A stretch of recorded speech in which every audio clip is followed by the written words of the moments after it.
Aujourd'hui, je réponds à une question qui m'a beaucoup été posée. Quel est le coût de la vie à Dubaï? Est-ce que c'est une ville qui est démesurément chère? Est-ce que c'est une ville raisonnable, une ville accessible? Je vais vous donner tous les chiffres en vidéo pour que vous puissiez vous faire votre propre avis.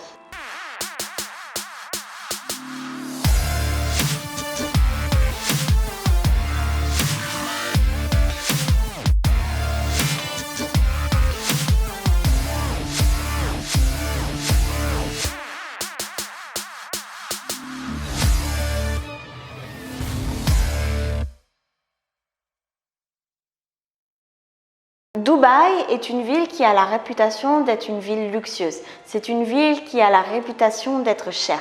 Est-ce vrai? Il faut savoir que parmi les classements des villes les plus chères au monde, Dubaï est généralement situé entre la 15e et la 25e position dans le monde. Donc il y a forcément des villes beaucoup plus chères et des villes beaucoup moins chères que Dubaï. Côté logement, je vais séparer, on va dire très schématiquement, Dubaï en 5 grandes parties. Donc on va avoir Dubaï côté aéroport qui généralement présente les logements les plus accessibles et dont les prix seront bien inférieurs à ce que je vais vous dire juste après. Ensuite, si là on a l'aéroport, là on va avoir plutôt la partie business, donc Business Bay, World Trade Center, qui va être une partie un petit peu plus chère, même presque très cher par rapport à côté aéroport.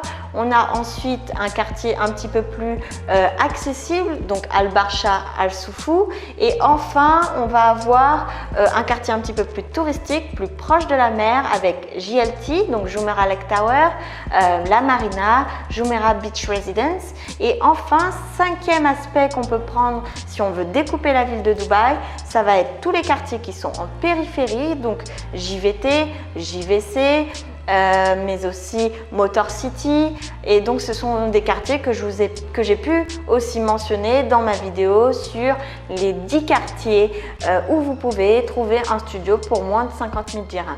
Quel est le coût d'un logement? Donc là, je vais vraiment prendre un coût moyen. Forcément, là où je vous ai précisé que ce serait moins cher, ce sera moins cher. Et là où je vous ai précisé que ça sera plus cher, dans toute évidence, ce sera plus cher que ce que je vous indique. Mais généralement, vous pouvez trouver un studio à Dubaï entre 38 et 48K à l'année. Je vous parle en dirhams. Donc pour retrouver le prix en euros, comme je vous l'ai dit dans une précédente vidéo, il suffit de diviser à peu près par 4. Pour un appartement avec une chambre, généralement les prix vont se situer entre 60 et 75 000 dirhams à l'année. Pour les appartements avec 2 chambres, on va être entre 65 et 90 000 dirhams à l'année. Pour les villas, pour les appartements un peu plus grands et pour les villas, ça va généralement se situer à partir de 90 000 à 150, 200 000 en fonction de la localisation de l'appartement. À savoir, ici, la plupart des immeubles sont dotés d'une salle de sport et d'une piscine qui sont compris dans le loyer. Deuxième poste de dépense que vous pourriez avoir à Dubaï, ça va être le transport. Donc en termes de transport, vous avez le choix. Soit de prendre le taxi, dont je vous préciserai les frais dans une prochaine vidéo.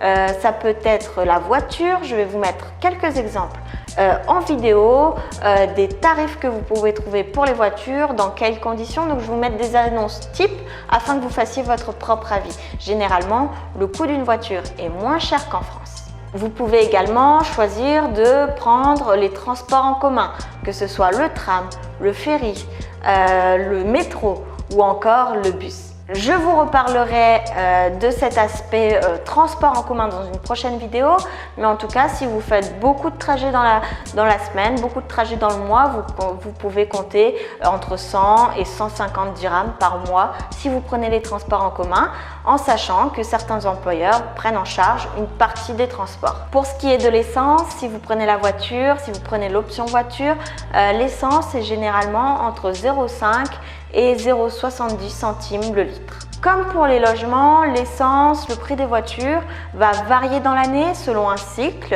car généralement, il y a plus de départs des Émirats Arabes Unis autour de la période du Ramadan et de l'été, qui est une période chaude où les personnes ont tendance à repartir dans leur pays d'origine, et les prix remontent généralement vers décembre, la période de fête de fin d'année, la période de Noël. Côté nourriture, quel budget prévoir côté nourriture?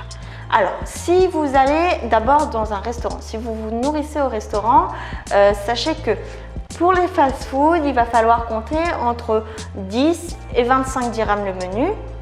Si vous allez dans un restaurant un petit peu plus classique, on va dire milieu de gamme, vous allez en avoir pour 30 à 50 dirhams par personne. Et enfin, pour les grands restaurants, ou en tout cas les restaurants haut de gamme, alors là c'est sans limitation en termes de maximum, mais vous pouvez compter à partir de 100 dirhams par personne. Il existe également une formule à Dubaï où des restaurants vous proposent de vous livrer matin, midi et soir, donc petit déjeuner, déjeuner, dîner, pour des formules qui varient entre 500 à 1000 dirhams par mois et par personne. Si vous cuisinez chez vous et que vous faites votre propre cuisine pour une famille de 2 personnes, vous pouvez compter à peu près 800 à 1200 dirhams par mois en mangeant très bien. Donc là, je parle vraiment d'une personne qui va manger fruits, légumes, viande, etc. et qui ne se contente pas de surgeler. Bien évidemment, si vous partez sur des produits européens, français comme la baguette, le fromage ou même le yaourt, vous en aurez pour plus cher que si vous consommez un petit peu plus local, donc fruits et légumes, poulet, bœuf qui est également une des viandes parmi les moins chères que l'on peut trouver ici. Si vous allez scolariser vos enfants ici à Dubaï, c'est l'un des postes de dépenses les plus importants que vous aurez à supporter. Donc pour un enfant, on va dire école maternelle, primaire, il faut facilement prévoir au moins 10 000 € par enfant et par année. Pour la suite de ces études, ce prix peut largement augmenter en fonction de l'école, du lycée, de l'université que vous aurez choisi et vous pouvez compter d'ores et déjà entre 15 et 25 000 € par enfant et par année. En ce qui concerne la télécommunication, donc ça c'est aussi un poste de dépense qui est plus important qu'en Europe, qu'en France, qu'en Belgique, qu'au Luxembourg, tout simplement parce qu'il existe peu d'opérateurs téléphoniques ici. Donc en termes de téléphone, vous allez trouver Etisalat, Doo ou Virgin Mobile. Pour un forfait, on va dire restreint, les forfaits les moins chers que vous pourrez avoir vont être très limités, c'est-à-dire que vous allez avoir, à titre d'exemple, 1 ou 2 gigas avec 1 heure d'appel, il faut compter minimum 15 à 20 € par mois. Si vous partez sur un forfait plus cher, bien évidemment, il faudra avoir un budget plus conséquent.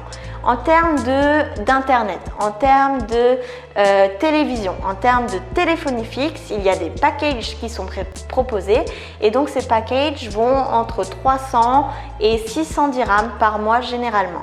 Pour ce qui est de l'eau et de l'électricité aux Émirats Arabes Unis, cela va dépendre en grande partie de votre logement.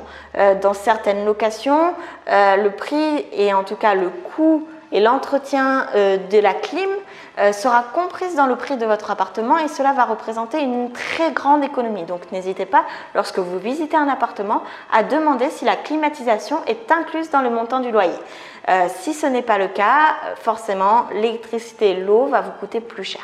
Donc en termes d'eau et d'électricité, si vous êtes dans un studio ou dans un appartement, une chambre, et encore une fois, ça va varier selon vos habitudes de consommation, mais vous pouvez espérer payer entre 200 et 500 dirhams par mois. Si vous êtes sur un appartement avec plus de 2 chambres ou dans une villa, la facture peut être plutôt entre 600 et 1500 dirhams par mois selon que vous avez la climatisation incluse ou non dans le prix du loyer. S'agissant de l'assurance santé, les coûts vont fortement varier. Donc déjà, si vous êtes salarié, c'est à l'employeur de vous fournir une assurance santé. Si vous êtes général manager de votre propre entreprise, vous devez choisir une assurance santé pour vous, pour vos employés et pour votre famille.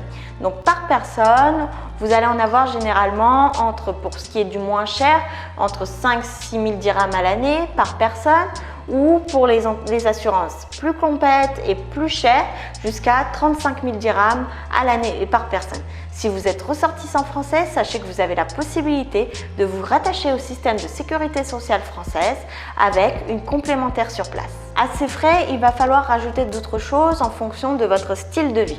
Donc, je vais vous donner des postes de dépenses que je n'aurais pas forcément mentionnés et qui vont dépendre de vos habitudes de consommation. Donc, ce qu'il va falloir compter également, ça va être tout ce qui est dépenses en termes vestimentaires. Donc ici, on trouve de tout en termes de prix. On peut trouver des t-shirts à 20 dirhams, on peut trouver des t-shirts à 2000 dirhams. L'idée, ça dépend vraiment de vos habitudes de consommation. Je ne vais pas vous faire une moyenne à ce niveau-là. Autre coût et autres dépenses que vous devez déjà prévoir dans votre budget, ce seront les dépenses loisirs. Qu'allez-vous mettre en termes de budget pour, par exemple, aller dans le désert, louer un jet ski, aller au restaurant, aller au cinéma, aller à la patinoire, etc., etc. Donc là, ça va dépendre de chaque personne. Mais en général, vous pouvez prévoir un budget d'au moins 300, 400, 500 dirhams par personne et par mois pour aller normalement au cinéma, pour aller normalement voir des pièces de théâtre, etc., comme vous pourriez le faire en France. Autre point et autre poste de dépense à penser, ça va être l'assurance auto. Donc l'assurance auto, vous pouvez en trouver à partir de 250 dirhams par mois jusqu'à 2000 dirhams par mois généralement. Il va y avoir également l'assurance habitation. Donc l'assurance habitation, elle n'est pas obligatoire, elle est facultative. Donc ça va dépendre de votre choix personnel et ensuite de la surface et des biens que vous pouvez avoir chez vous, s'ils sont plus ou moins chers ou pas à assurer. Autre poste de dépense auquel vous pouvez déjà penser, si vous prenez un logement non meublé, il faudra le meubler. Vous pouvez commencer à meubler, on va dire à penser à meubler raisonnablement votre appartement à partir de 2000-2500 dirhams chez Homebox ou chez Ikea. Donc c'est de la qualité Ikea et ensuite bon, les meubles coûtent beaucoup plus cher si vous allez finalement chez des designers, etc. comme vous pourriez le faire dans votre pays d'origine. Autre poste de dépense auquel vous pouvez penser. Enfin, dernier poste de dépense auquel il faut absolument penser, c'est que autant ici aux Émirats, on a 0% d'impôt sur les salaires, sur les sociétés, sur les dividendes, mais on n'a pas de système de retraite. Donc, pensez bien à épargner, à mettre un peu de côté pour vos vieux jours si ce n'est pas le cas et vous pouvez l'inclure dans votre budget pour que, arrivé à un certain âge, vous puissiez profiter de votre retraite. Voici ce que j'avais à dire sur le coût de la vie aux Émirats Arabes Unis. Je vous laisse faire votre propre avis, votre propre tableau sur les postes de dépenses selon vos habitudes de consommation. Si vous avez des questions ou s'il y a des choses que j'ai oublié de mentionner dans cette vidéo, n'hésitez pas à me demander le prix en commentaire. Je lis tous vos commentaires et j'y réponds. Je vous souhaite le meilleur et je vous dis à très vite dans une prochaine vidéo.